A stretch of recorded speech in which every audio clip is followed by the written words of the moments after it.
Emily Harris had it all: bright, ambitious, and beloved by everyone who knew her. Anna Davis, her best friend since childhood, couldn't stand to watch her slip away. When Emily began pulling away, chasing new dreams and new friends, Anna's obsession with her grew darker. And James Foster, the quiet, troubled outsider, whispered the dangerous ideas that would push Anna over the edge. Together they plotted a murder that no one could have seen coming, shattering the small town of Brookfield forever. This is the shocking story of betrayal, manipulation, and a friendship turned deadly. It was a cold, crisp winter evening in the small town of Brookfield. The town, nestled between rolling hills and quiet farmlands, was the kind of place where everyone knew everyone else. The streets were lined with modest homes, and neighbors often gathered on front porches, exchanging greetings and stories. In a town like this, a sense of safety hung in the air, and nothing ever seemed to disrupt the peaceful rhythm of daily life. Emily Harris, a 17-year-old high school senior, was the picture of small-town perfection. With her warm smile, sparkling eyes, and a natural gift for leadership, she was adored by almost everyone who knew her. Her reputation as a brilliant student, a compassionate friend, and a dedicated athlete made her the kind of young woman people spoke about with pride. Emily had dreams. She had plans to attend a prestigious college on a scholarship where she hoped to study law and eventually become a lawyer. She had been working hard for years, taking every opportunity to excel both academically and socially. Her future seemed as bright as the sun on a clear summer day. Her parents, Mark and Sarah Harris, often talked about how proud they were of Emily.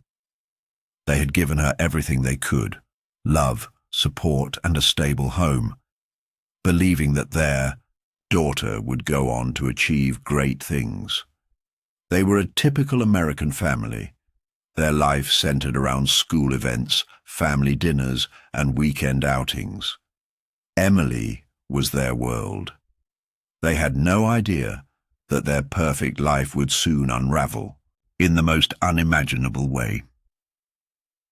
The evening of November 23rd, Emily's life was still on track. She had just finished a study session with a friend at the library and was planning to meet a few classmates at a nearby cafe to discuss an upcoming debate tournament. It was a night like any other, filled with mundane teenage activities. Emily was expected home by 9 p.m. for dinner. Mark and Sarah had made spaghetti, one of Emily's favorite meals, and they eagerly awaited her arrival. When 9 p.m. came and went without a word from their daughter, the Harris family didn't think much of it. Maybe she was running late or got caught up with friends. But when the clock struck 10 p.m., the concern began to creep in. Emily wasn't answering her phone, and there was no text or call explaining her delay. Mark went outside to check, scanning the street in both directions. He noticed her car was still parked in the driveway, the headlights dimming as the night grew colder. By 11 p.m., panic had set in. Mark and Sarah retraced Emily's usual routes in town, knocking on the doors of friends and acquaintances. No one had seen her. A sick feeling twisted in Sarah's stomach as she imagined the worst, but they still held on to hope. Maybe Emily was just distracted. Maybe she had stayed at a friend's house. The morning light brought no relief. By then, the entire town was on edge. The Harris family contacted the police, who began their search immediately. Officers combed through the surrounding woods, checked the parks, and reached out to nearby towns for any sign of the missing girl. But it wasn't until the following afternoon that a breakthrough came. The search team found something in the woods on the outskirts of town, a body. The moment the police confirmed it was Emily, The quiet town of Brookfield was plunged into darkness. The shock, the disbelief, the horror, it was all too much to process. How could something so evil happen in a place where everyone felt safe? Emily Harris, the bright teenager with a future ahead of her, was gone. In the days that followed, rumors and theories flooded the town. Who could have done this? Why Emily? Everyone was asking the same questions. The tragedy cut deep, leaving an entire community grieving. The search for answers had just begun, and no one knew how much darker the truth would turn. The police were quick to respond after the discovery of Emily Harris's body, but the investigation seemed to lead nowhere in the early days. Detectives interviewed family members, friends, and anyone who had been close to Emily in the weeks leading up to her death. They painstakingly sifted through her social media profiles, her text messages, and any other piece of personal information they could find, hoping to uncover a clue that would point them to the killer. Yet everything about Emily's life appeared ordinary, even picture-perfect. She had no known enemies, no history of violence, and certainly no outward signs of trouble. The community was shaken to its core. Emily had been an exemplary student, a role model to her peers, and a beloved figure in town. Who could possibly have a motive to kill her? The questions seemed endless. The police, under mounting pressure to solve the case, turned their attention to those closest to her: family, friends, and classmates. The first breakthrough came when the police learned that Emily had spent the evening before her disappearance with several friends at the library. They had worked on a debate project together, and Emily had seemed perfectly normal. She had texted a few friends that night, making plans to meet at the cafe later, and nothing in her messages suggested that anything was out of the ordinary. No one seemed to recall anything strange about the night. No arguments, no fights, no unusual behavior.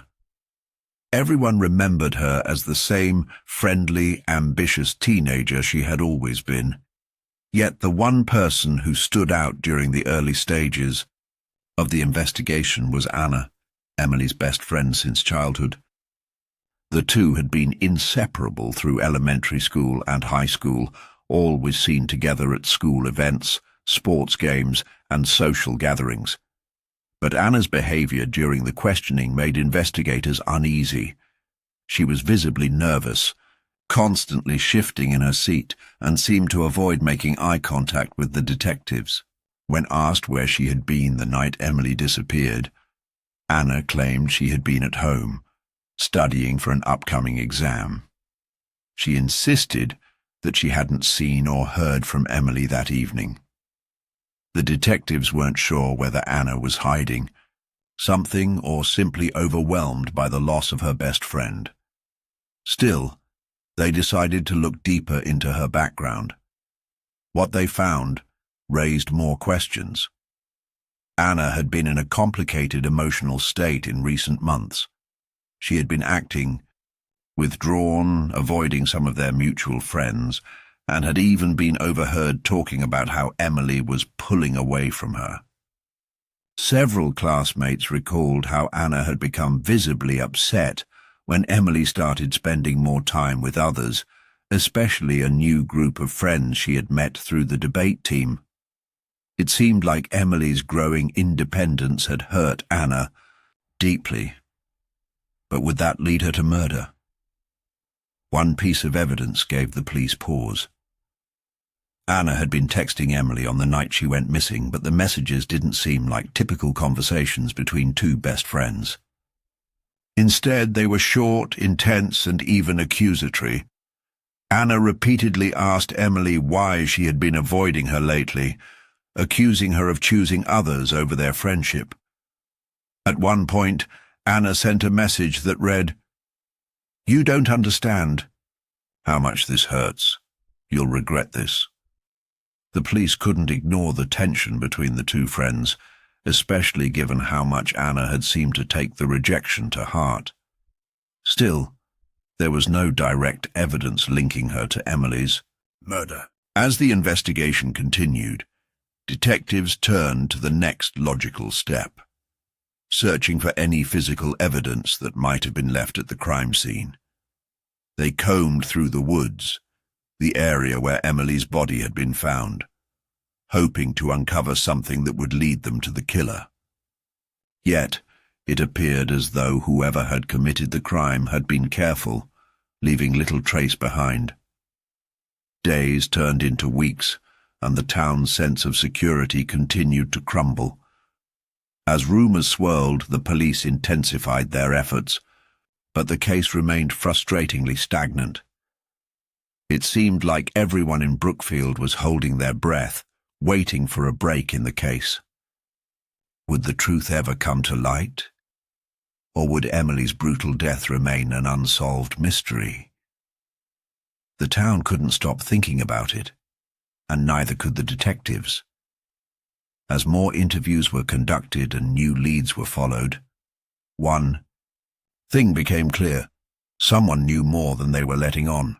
The question was who? The investigation into Emily Harris's murder had stalled, but the pressure to find answers was mounting. In small towns like Brookfield, the murder of a teenager was a rarity, a tragedy that consumed the entire community. The grief-stricken parents, the nervous neighbors, and the anxious classmates all waited, hoping for a breakthrough. The detectives, determined to find closure, focused their attention on the tight-knit group of people closest to Emily: her family, her friends, and her classmates. Among the group of friends, the name that kept coming up was Anna's. Emily's best friend since childhood had been acting strange in the aftermath of her death, and the more investigators dug into Anna's recent behavior, the more troubling the patterns became. Her anxiety during the interviews, her refusal to answer certain questions directly, and her increasingly erratic behavior pointed to something deeper. But what exactly was she hiding? As detectives re-examined Anna's text messages and social media accounts, they discovered something that sent a chill down their spines. Anna's obsession with Emily had taken a dark turn in the weeks leading up to her death. The messages she had sent to Emily were more than just the occasional complaint about being left out. They were charged with intensity and frustration, emotions that seemed to go beyond mere friendship. In one message, Anna wrote, "I can't keep doing this. You don't get it, Emily. You're all I have left. Don't push me away." But it wasn't just the messages that raised red flags. A more detailed investigation into Anna's life revealed a disturbing pattern.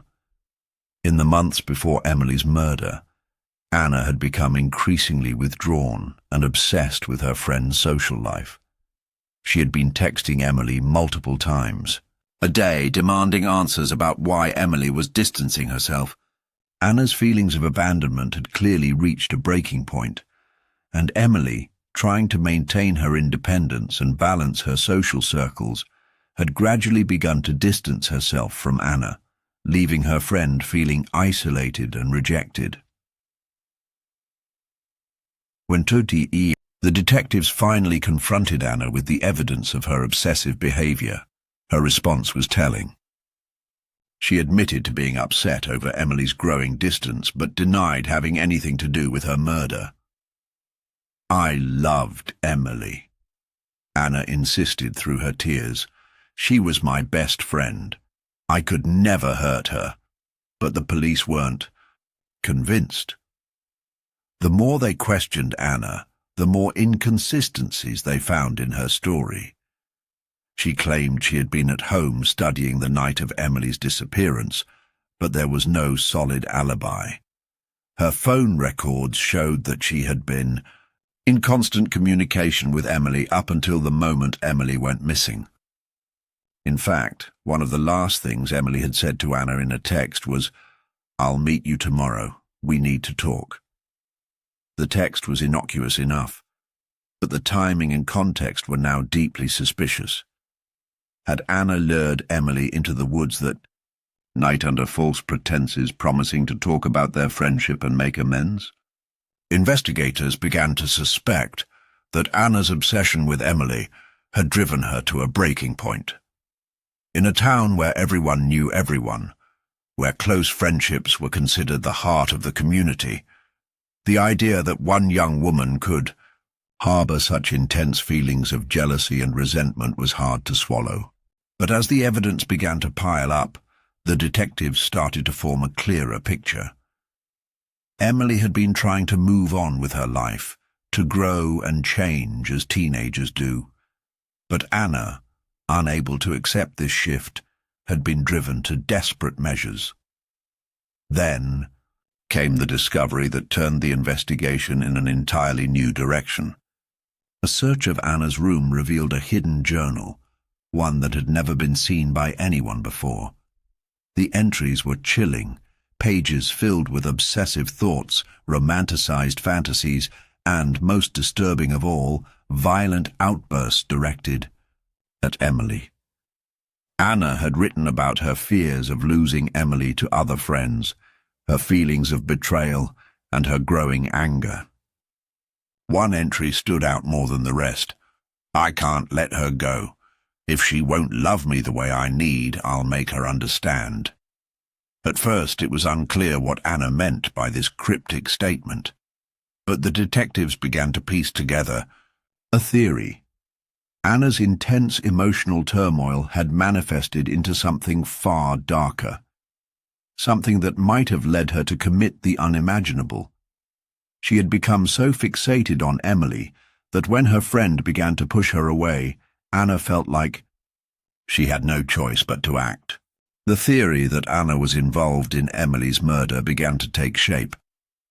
The evidence was mounting, but there was still one crucial piece missing: a connection between Anna and the physical act of the crime. The detectives were certain Anna had played a role in the murder, but they needed more to move forward with the case. They knew they had to dig deeper, but the deeper they dug, the more they realized that Anna wasn't the only person involved in Emily's death. There was someone else, someone whose name had never come up before. Someone who had been hiding in the shadows all along. Just when it seemed like the investigation into Emily Harris's murder had reached its conclusion, an unexpected discovery turned everything on its head. The revelation came from an unlikely source, a grainy surveillance video from a gas station just outside town. The video, barely visible due to poor lighting and a shaky camera, had been overlooked by investigators in the initial rounds of evidence gathering. It had been recorded late on the night of Emily's disappearance, and though it was blurry, the image was unmistakable. Anna, walking alongside a young man no one recognized. The sight of Anna with this stranger was a revelation. Detectives had never considered anyone outside of Anna's immediate circle of friends and family as a potential suspect. But there, in the low-quality footage, was Anna, walking purposefully towards the woods with someone who appeared to be a companion. The person was tall, with dark hair and a rugged appearance, and although his face wasn't fully clear, his posture and movements were enough to make the detectives suspicious. They immediately expanded the investigation to identify this unknown individual. As they dug deeper into the young man's background, the detectives discovered that he was James Foster, a recent high school graduate who had been a few years older than Emily and Anna. James had never been very close to either of them, but he had shared some classes with both Emily and Anna in the past. However, he had always been somewhat of a loner, someone who kept to himself and had only limited social interaction with the rest of the students. He wasn't known for his charisma, nor did he have any significant friendships, but there were whispers about his troubled past, Rumors of violent outbursts and run-ins with the law that had never been fully investigated. The more the detectives learned about James, the more they began to piece together a disturbing narrative.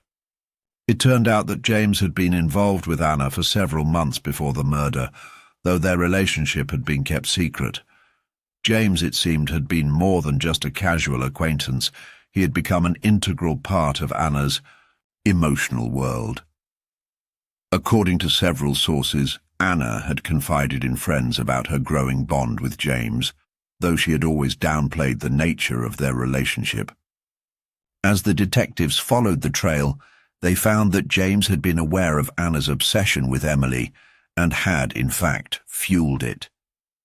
James, with his manipulative and controlling nature, had become a guiding force for Anna in her increasingly unstable state. It appeared that he had not only encouraged her to confront Emily about her perceived betrayal, but had actively pushed her to take more extreme actions. He fed Anna's jealousy and anger, convincing her that Emily's rejection was a personal affront. The more Anna talked about Emily's growing independence, the more James reinforced the idea that Emily needed to be taught a lesson. He convinced Anna that the only way to regain control was through force. The night of Emily's murder had been the culmination of this dangerous manipulation. James had been with Anna every step of the way, providing the moral and emotional support she needed to follow through on her dark intentions. The plan, orchestrated between the two of them, was simple.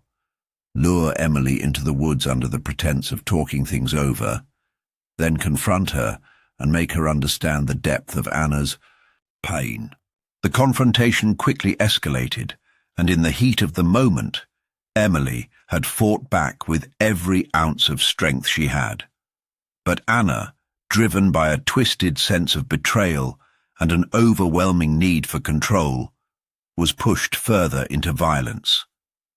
James, though not the one to strike the fatal blows, had been the one to coax Anna through the whole ordeal, making her believe that Emily's death was the only way to fix everything. When investigators confronted James with the evidence, he initially denied any involvement, maintaining that he had been merely a bystander in the situation. But when they showed him the video of him walking with Anna, his story began to unravel. The detectives pressed him on his relationship with Anna and his role in the planning of the murder. After hours of interrogation, James finally cracked, admitting that he had known exactly what was going to happen. He had been in the woods that night standing by as Anna killed Emily, and he had helped to cover up the crime afterward, making sure there was no evidence linking him directly to the scene. The revelation that James had played such a crucial role in Emily's murder sent shockwaves through the town. Brookfield, once known for its tight-knit community and sense of safety, was now grappling with the horrifying truth that one of their own had been complicit in such a brutal crime. As Anna and James were arrested and charged, the people of Brookfield struggled to make sense of how a friendship, built on years of shared memories, had turned into a deadly alliance. The case was far from over, but the shocking truth was clear. The murder of Emily Harris wasn't just a crime of passion, it was a carefully planned act of manipulation and obsession carried out by two people who had once seemed so unassuming, yet were capable of unspeakable violence. And as the trial loomed, the town braced itself for the chilling details of the final chapter in this tragic story. As the trial of Anna and James Foster began, the courtroom became a battleground for the truth. What had initially seemed like a straightforward case, a best friend who had gone off the rails, was now revealing layers of betrayal, manipulation, and deep emotional turmoil. The town of Brookfield, once calm and secure, was forced to confront the ugly reality of what had happened behind closed doors. Emily Harris, the bright, promising teenager who had once been the heart of the community, had been killed by those who should have loved her most. The evidence against Anna and James was overwhelming. Anna's obsession with Emily, her jealousy, and her emotional instability had been clearly documented in the weeks leading up to the murder. The journal she had kept, filled with twisted fantasies and angry outbursts, was used as a key piece of evidence in the trial. The text messages between Anna and Emily, which had once seemed like typical teenage drama, now read as disturbing red flags, messages of isolation, rejection, and desperation. As the prosecution laid out its case, it became evident that Anna's deep emotional wounds had been exacerbated by James, whose influence over her had only intensified her dark impulses. James, with his history of trouble, had played a critical role in pushing Anna toward violence. He had been the one to convince her that the only way to regain control over her life was through destruction. In his twisted view, Emily's rejection of Anna wasn't just a betrayal. It was something that needed to be corrected. James's cold, calculated manipulation of Anna was something that hadn't been fully understood until the trial. But as the testimonies unfolded, it became clear that he had seen Emily's death as the inevitable outcome of his own toxic influence over Anna. But while the evidence was damning, the trial took a dark turn when the defense presented its case. Anna's attorney argued that she was a victim of emotional abuse, claiming that James had groomed her, manipulated her, and coerced her into committing the murder. They painted Anna as a vulnerable young woman who had been emotionally preyed upon by a master manipulator. The defense team tried to shift the blame entirely onto James, suggesting that Anna had been incapable of making her own decisions, her judgment clouded by her desperate need for love and approval. It was a strategy that divided the courtroom and the community. Some believed that Anna, despite her actions, had been a victim of a dangerous and controlling relationship. Others felt that she, too, was guilty of choosing to follow James's lead, aware of what she was doing. The town, which had once known Anna as the sweet, quiet girl who had always been by Emily's side, now struggled to reconcile the image of that girl with the one they saw in the courtroom. A young woman accused of murder, her innocence shattered by the events of that terrible night. The trial was emotionally charged. Emily's family, her parents Mark and Sarah, sat in the front row every day, their grief palpable. They had lost their daughter in the most brutal way possible, and now they had to sit through the excruciating details of her final hours. As Anna and James were brought to the stand, the Harris family's pain only deepened. Mark, a man of few words, had remained stoic throughout the investigation, but in the courtroom, his eyes betrayed the heartbreak that had consumed him. Sarah, on the other hand, wept openly, unable to understand how their daughter's best friend, the one who had been like a second daughter to them, could be the one to take her life. The final days of the trial were tense. Anna's emotional breakdown in the courtroom, as she sobbed and tried to explain her actions, was both heartbreaking and chilling. She spoke of her love for Emily, of the pain she had felt when Emily began to distance herself, but her words were overshadowed by the brutal reality of what she had done. James, on the other hand, remained cold and detached, offering no remorse for his role in the murder. His silence spoke volumes, revealing the depth of his manipulation. In the end, the jury found both Anna and James guilty of first-degree murder. Anna was sentenced to life in prison, with the possibility of parole after 25 years, while James received a life sentence without the chance of parole. As the verdicts were read, the courtroom was filled with a mix of emotions. Some felt a sense of justice for Emily, but there was no real victory. No one could ever bring back the young woman whose life had been senselessly taken by the very people who had once called her a friend. As the case closed and the sentences were handed down, the town of Brookfield was left to pick up the pieces. Emily's murder had torn through the fabric of the community, leaving behind a trail of shattered lives and unanswered questions. Could Anna have been saved from her destructive path? Was James truly the mastermind behind the crime, or was he merely the catalyst for Anna's unraveling? These questions lingered long after the trial, and for those who had known Emily, there would never be closure. The shocking truth behind Emily Harris's brutal murder was a tale of obsession, manipulation, and betrayal, a stark reminder of how deeply buried secrets can manifest in the most unimaginable ways.